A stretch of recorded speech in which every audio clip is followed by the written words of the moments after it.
Hey guys, welcome back to the channel. In today's video, we'll be making this cute summer two-piece for a baby of 2.5 years old. This tutorial is easy and beginner friendly.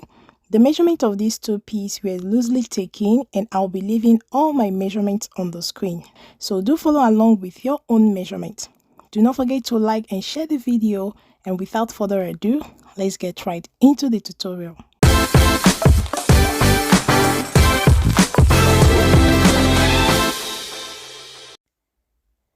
I'll be working with this leftover piece of fabric from an old project. I have about 40 inches of fabric here. The measurements I'm working with is up on the screen. These measurements are loosely taken, so please follow along with your own measurements. And here I'm marking out these 2 inches plus seam allowance for the button extension. The width of my button extension is 0.75 inch times 2 plus ½ inch seam allowance. On the shoulder line, I'll place the neck width of 2.25 inches and half of the shoulder measurement of 5 inches. With my tape on one half of the shoulder, I will come down 6 inches for the armhole level and square it out. So this is what my armhole looks like after sewing, because it's really hot now. But if you want yours a little bit more close, use 5 inches or 5.5 inches. With my tape on the shoulder line on the center front, I will come down 1.75 inches for the neck depth. I will square it out and draw in my front neckline.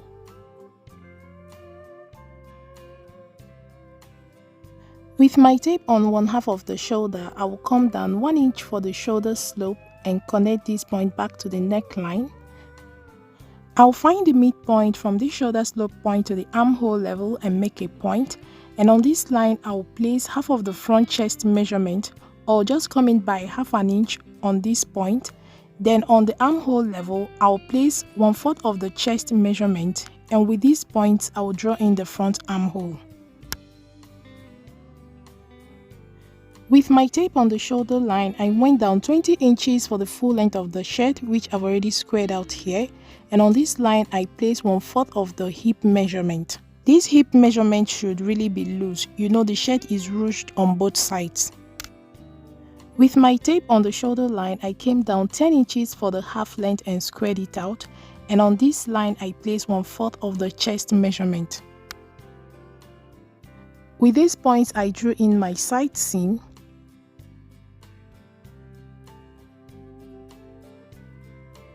On the waistline, I came down by 2 inches for the beginning of the drawstring, which I later changed and came down from the armhole by 4 inches.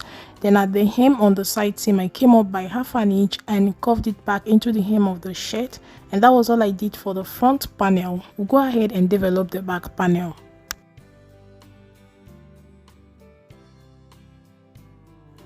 With my tape on the neckline of the front, I went up by ½ inch for my back neckline. Maintaining the same neck width of 2.25 inches, I squared it out and I drew in my back neckline.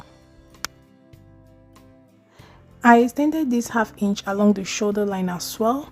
The front and back armhole curve remains the same. The only difference is the ½ inch raise for the back armhole. I'll go ahead and cut out my pattern.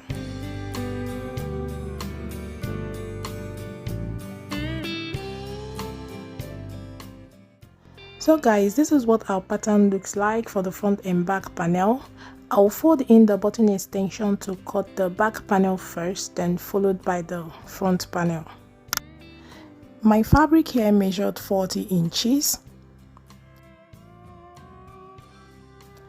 And I've gone ahead and cut out the back panel. On the neckline and on the shoulder, I used 0.25 inch seam allowance. On the side seam, I added extra 1 inch. At the hem, I used ½ inch hemming allowance, and on the armhole, there are no seam allowance. I'll go ahead and trim off the back panel and cut out the front. So guys, I have my front and back panel here. You can see the ½ inch raise on the back panel. This will overlap to the front panel to give a balanced fit on your client. The next thing we are going to do is to measure the neckline and draft out our collar.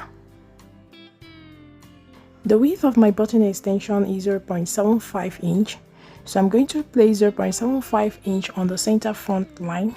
Remember, this other side will be folded under, and take my front neck circumference. Mine measured 4 inches and on the back measured 2.5 inches. So this gives me 6.5 inches for half of the neck circumference. Multiplied by 2 will give me 13 inches for the full neck circumference. This line will serve as my center back line and this one as my start line. With my tape on the start line, I went up 0.75 inch on the center back line for the height of my collar. Then on the start line, I place half of our neck circumference of 6.5 inches and make a point there. On that 6.5 inches point, I went up by half an inch and connected this point back to the start line with the curved side of my ruler. On this slightly curved line, I will replace the 6.5 inches half of our neck measurement and make a point there. Then with my ruler on the start line, I will square up this line. On this line, I will place 0.75 inch the height of our stand collar and connect it back to the point on the center back line. With my tape on the start line, not on the slanted line, and from the center front line, I will place 0.75 inch the width of my button extension, and with my ruler placed on this point on the start line, I will mark the same point on the stand collar, curve the front and square up that point.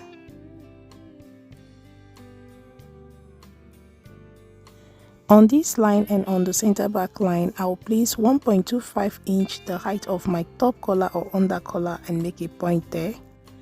I will square out this point outwards, and on this line I will go out by half an inch and make a point. On that half an inch point, I will go up again by 0.25 inch. I will connect these points and draw in my top collar. The shape of the collar depends totally on you. So guys, that's all for the shirt collar. I'll go ahead and cut it out. This line will serve as the waistline, and I came in here by half an inch for the seam allowance and drew in my side seam line. With my tape on the waistline, I will go down 11 inches for the length of the short and square it out. On the waistline, I will place 1/4 of the hip circumference of 6.5 inches, and from that point I will go down 7 inches for the crotch depth and square it out. On this crotch line, I will place 1/4 of the hip circumference of 6.5 inches and connect it to the point on the waistline with a straight line.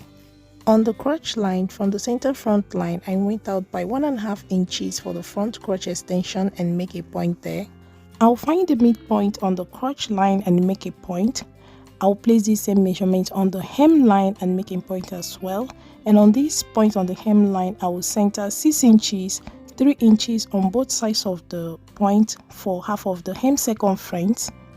With these points, I will draw in the inseam, the side seam and the front crotch curve.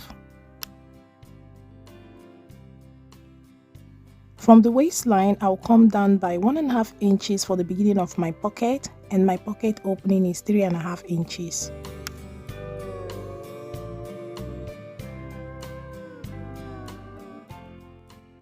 From the waistline, I'll go up by 1.5 inches for the elastic channel. I'll connect the points and cut out my pattern. At the hem of the short, I used 1 inch seam allowance. Then on the inseam, center front line and side seam, I used 1/2 inch seam allowance.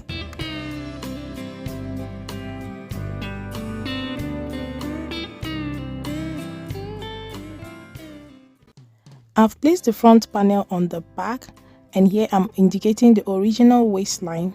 I'll fold in the elastic channel of the front so that we don't get confused. With my tape on the center front line of the short, I will place 7.5 inches towards the side for the back panel and make a point. I'll place the same measurement on the crotch line and connect these 2 points with a straight line.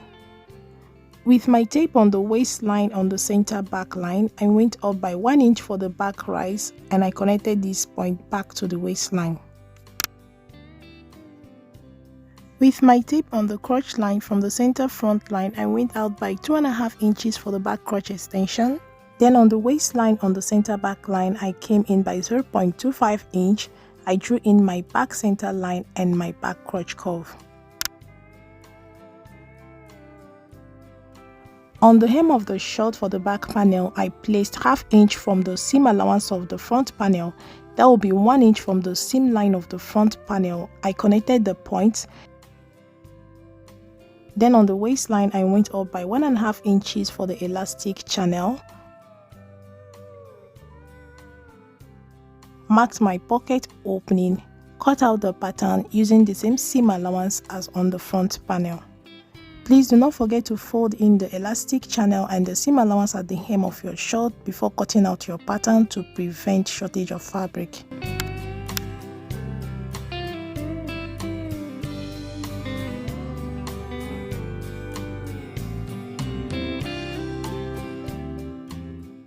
So here I'm marking out the tiny pocket for our client, and I'm marking out 4.5 inches, and this includes 1 inch joining allowance. So I'll just draw out the shape of the pocket and cut it out. So guys, here are all my pieces cut out. I have 4 pieces of the pocket here for both sides. I have my front and back panels of the short. I have the shirt collar for the shirt. The collar stand and the top collar is cut together. Then I have the front and back panels of the shirt. Then this strip here will be used to create the drawstring channel and the drawstring rope. I have added a lightweight interfacing on my button extension for both front panels and giving it a good press. I'll go ahead and stitch it with a straight stitch and attach the front and back panels together on the shoulder. I also ironed on a lightweight interfacing on the collar. I will also assemble the collar as well.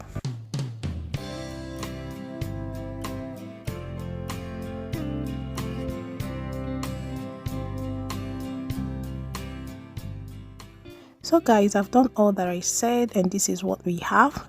I've also stitched around the collar. You can see that the total length of my collar measured 13 inches. 11 inches is the neck circumference of my client. Then the extra 2 inches is for the button extension plus ½ inch for ease. I'll go ahead and notch round the collars, turn it out and give it a good press. The next thing I'm going to do is to pipe the sleeves. Remember, there are no seam allowance on the sleeves, so I've cut out this strip. The width measured 1 inch. I'll go ahead and attach it.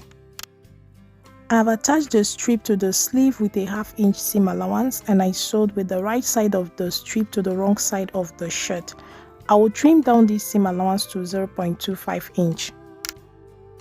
So guys, I've trimmed down the seam allowance to 0.25 inch, and this is to reduce bulkiness. I'll go ahead and pipe the sleeve and top stitch it round, and I'll do the same on the other sleeve. I have piped the sleeve and this is what it's looking like. I'll go ahead and stitch close the sides, attach the shirt collar and finish off the hem of the shirt. So guys, I've done all that I said, and this is what my shirt is looking like. The collar came out really nice and I've given it a good press. You can see the ½ inch I came up on the side so that the shirt doesn't look so boxy, but you can decide to leave yours in a box. The last but not the least is to create the drawstring channel. So I have cut out these 2 pieces for the drawstring channel and prepared my ropes.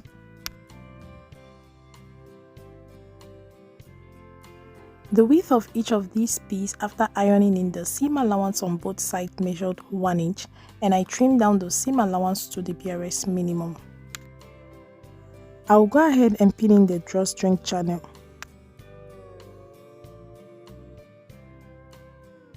From the armhole of the shirt, I came down at 4 inches and pinned in the channel of the drawstring, and I centered it on the seam line of the shirt, ½ inch on both sides. And I pinned it all the way down and stopped just before the hem of the shirt.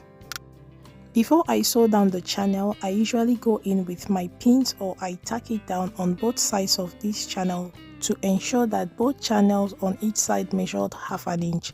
Once everything is okay, I'll go ahead and sew on both sides of the channel and on the seam line of the shirt. I have attached the drawstring channel. I'll go ahead and pass in the rope.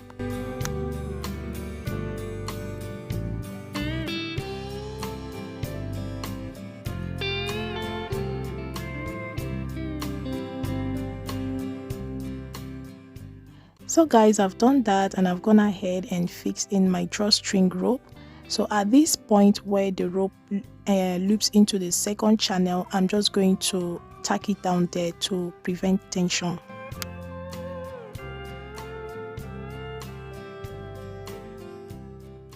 And there you have it, your drawstring done and dusted.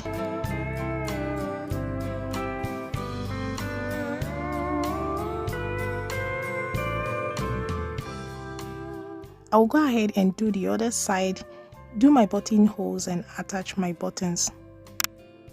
For the shorts, I'll go ahead and stitch the center front line and the center back line.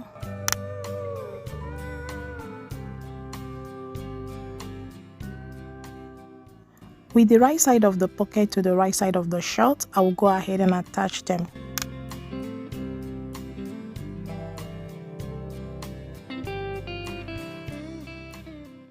Once that is done, I will attach the front and back panels together on the side seam.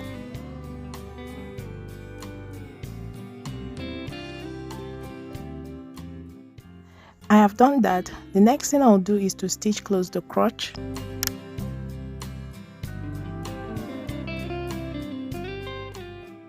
Once that is done, I will sew the elastic channel, hem the short, insert my elastic, and I'll show us the final look. So guys, here is the final look. I love how these two pieces came out, very cute. I'm even considering making one for myself. So from this tutorial, you will know how best to go about recreating one for your baby girl. Do not forget to like and share the video. Leave all your questions in the comment section. Do not forget to subscribe, and I'll see you guys in my next one. A bientôt!